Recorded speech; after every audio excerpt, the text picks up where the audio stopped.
Good morning, everyone. Welcome to the show. On today's edition of The Wake Up, we have a Purim gift. Big gift from Trump to Benjamin Netanyahu.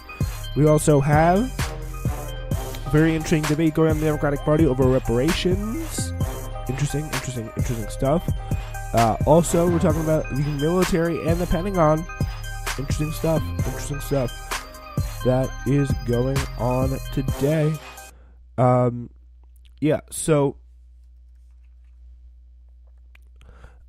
That is going to be all very interesting stuff. We got a lot of stuff to get to here on this Friday. Finally, Friday. Been a very long week.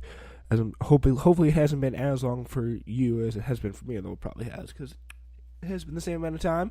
But anyway, Mississippi Governor Phil Bryant, we'll start with this breaking, signed into law one of the strictest abortion bans in the country, making it even more difficult for women to get abortions in a state where only one clinic still operates. The bill, set to take effect in July, bans abortion after a doctor can detect a fetal heartbeat during an ultrasound, unless the mother's health is at extreme risk. Heartbeats can be heard just 6 weeks after conception. That's before women even know they're pregnant. So, yeah, this is pretty much literally a very, very unlikely situation. It's very hard to get an abortion. They pretty much again made abortion illegal in everything but name. That's from the report there from the Washington Post. But yeah, now we start with a Purim gift here. Global power on the global power stage. President Donald Trump just gave Israel Prime Minister Benjamin Netanyahu a big victory just 3 weeks before his country votes on whether to re-elect him, and he has been struggling with that due to corruption allegations, by abruptly endorsing Israel's permanent control over the disputed Golan Heights, which in Trump's mind is not disputed anymore. Trump reversed long-standing U.S. policy in a tweet yesterday saying, quote, "After 52 years, it's time for the United States to fully recognize Israel's sovereignty over the Golan Heights." Please check out Newsflash. I did that episode last night. It's out right now, giving you everything you need to know about the Golan Heights. While the statement has no immediate practical effect, it puts the Trump administration squarely in Israel's camp in deciding who counts the area from Syria in the 1967 Arab War. According to the Washington Post, symbolic reversal of U.S. neutrality is also at odds with most of our allies and the United Nations, which has declared the annexation of Golan Heights an illegal occupation under international law. Netanyahu warmly welcomed the news as a miracle on the Jewish holiday of Purim. AP's Matthew Lee and Deb Reichman report. So timing is everything, though. The announcement comes again just days before Netanyahu is scheduled to visit Trump in Washington. He will attend a private dinner at the White House next week, putting the Prime Minister in the perfect place to extol his close relationship with the U.S. President. Bibi's chief rival, Israel military Chief of Staff Benny Gantz, is neck and neck in the polls, and also made permanent control of Golan Heights a key campaign issue. And I think it would be very interesting that I would hope that Benjamin Netanyahu doesn't get reelected. He's openly sided with racists. He's done horrible things to the Palestinian regime, and pretty much is a stain on the way the world views Israel. Because I mean, there is so many different ways. Like, there's a variety of different perspectives on many different issues surrounding Israel. But so far, I mean, there's been people just getting the perception that Israel, especially this government, they pretty much they've just associated this government far too much with Israel, and I think it would be really nice if that would change. So that's kind of why I'm personally hoping for Gantz here to win. Power Up spoke with the Post bureau chief in Jerusalem, Loveday Morris.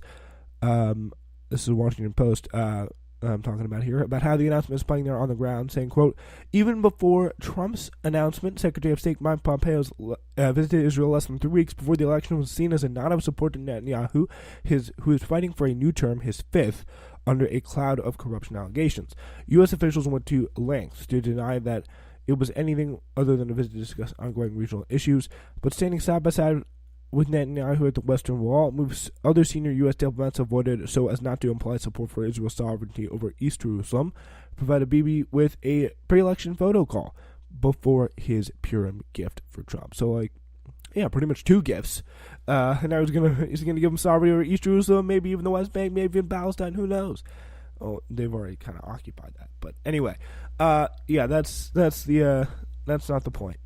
But many experts and former diplomats believe the move is a nail in the coffin for the Trump administration's Middle East peace plan. Politically, it helps Bibi, but at the cost of the administration's own peace plan. Dennis Ross, a veteran Middle East peace negotiator, told AI Monitor Laura Rosen, it'll make it harder for Arab leaders to respond favorably to it. They will not want to look like they're acquiescing in the surrender of what they see as Arab land. The other big thing is the president says when the U.S. is still arguing with the Russians over Crimea, is legitimizing the acquisition of territory by annexation. The two parallels between the two leaders are on full display.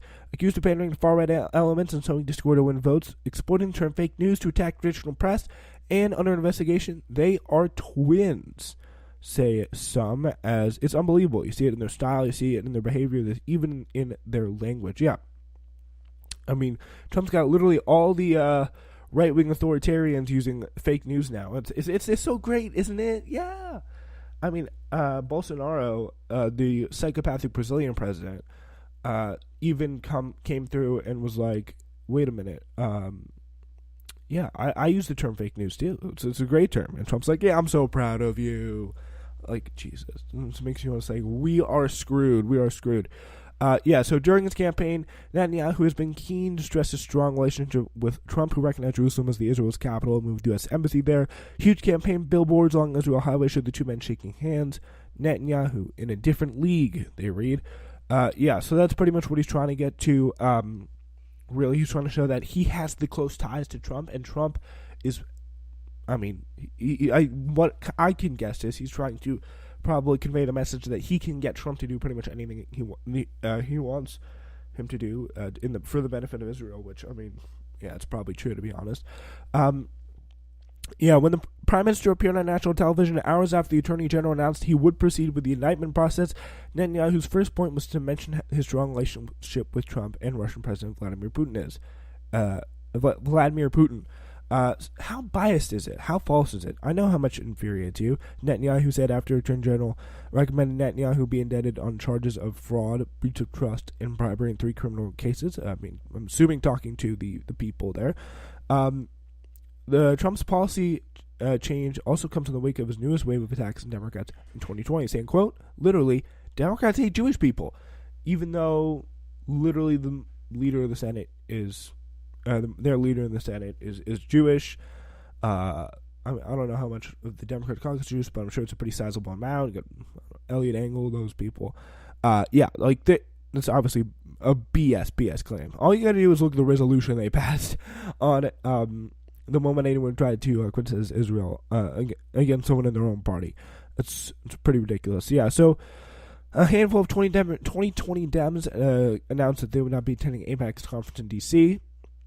Senator Elizabeth Warren, Bernie Sanders, Beto O'Rourke, Kamala Harris, Kirsten Gillibrand are among some who have decided to not attend.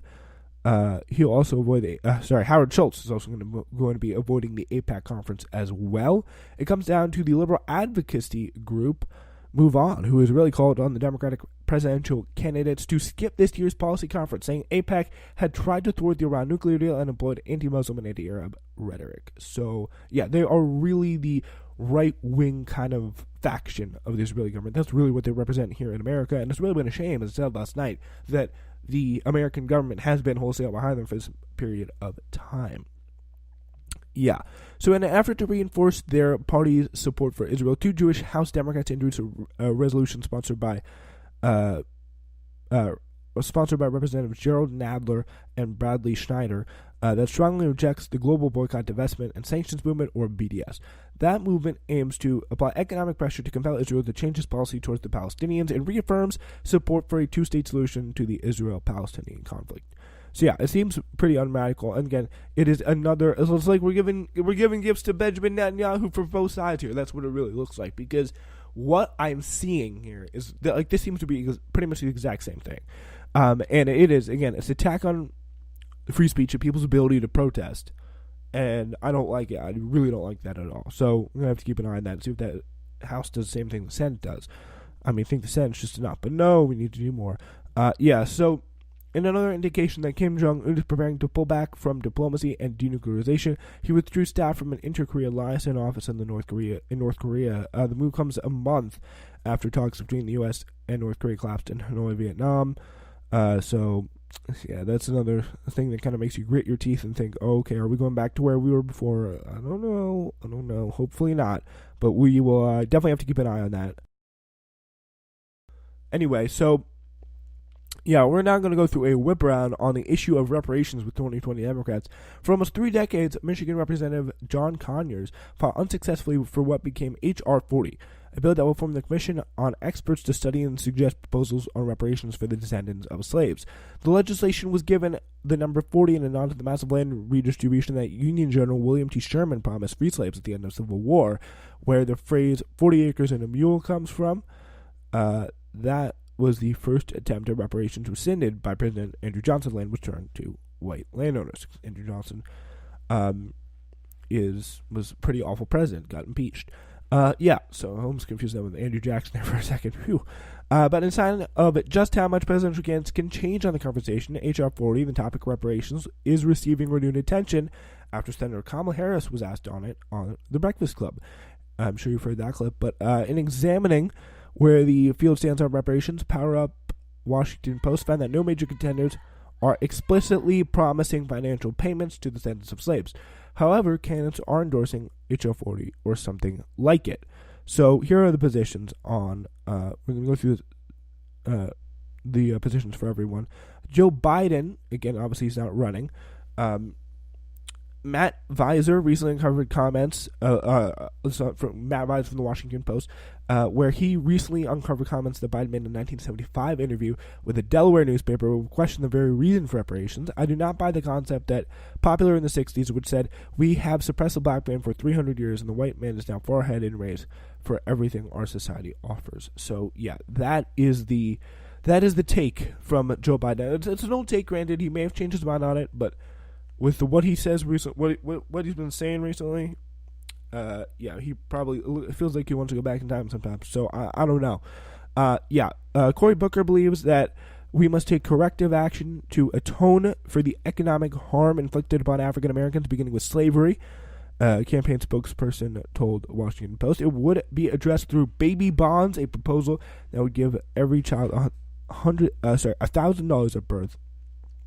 And each year, children will receive up to $2,000 more, depending on family income. While the policy is not race-specific, based on the current racial wealth gap, black families would disproportionately receive more of the benefits. So, that does seem to be somewhat of a idea of reparations.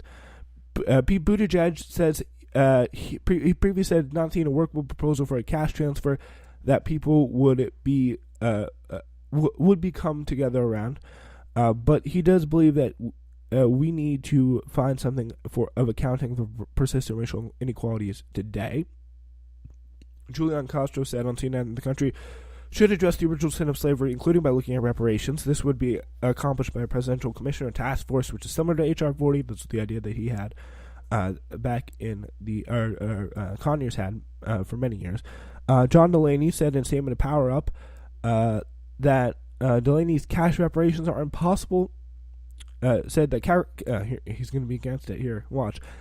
Cash reparations are impossible to calculate and are not the right approach to moving forward on this issue, while calling for a focus on policy that address racial injustice and systematic racism. Tulsi Gabbard is actually a co-sponsor of H.R. 40. It was introduced by Representative Sheila Jackson Lee of Texas. Her campaign did not respond to questions, though. So Kirsten Gillibrand also did not respond. But in 2007, she was in the House. When she was in the House, she was one of the 120 co-sponsors of a resolution that formally apologized for slavery. When it passed a year later, the resolution marked the first time that a branch of the federal government has apologized for slavery. It did not mention reparations. In an interview with the Grio, Kamala Harris said that in her Lift the Middle Class Act, a proposal that would provide middle-class families up to $6,000 tax credit a year, and also help black families, she made clear she does not support a policy that exclusively helps black families. So John Hickenlooper, nothing. Jay Inslee said on PBS NewsHour Wednesday that he quote thinks that we have a history in this country that we need to remedy, and I think we should look at things that have the broadest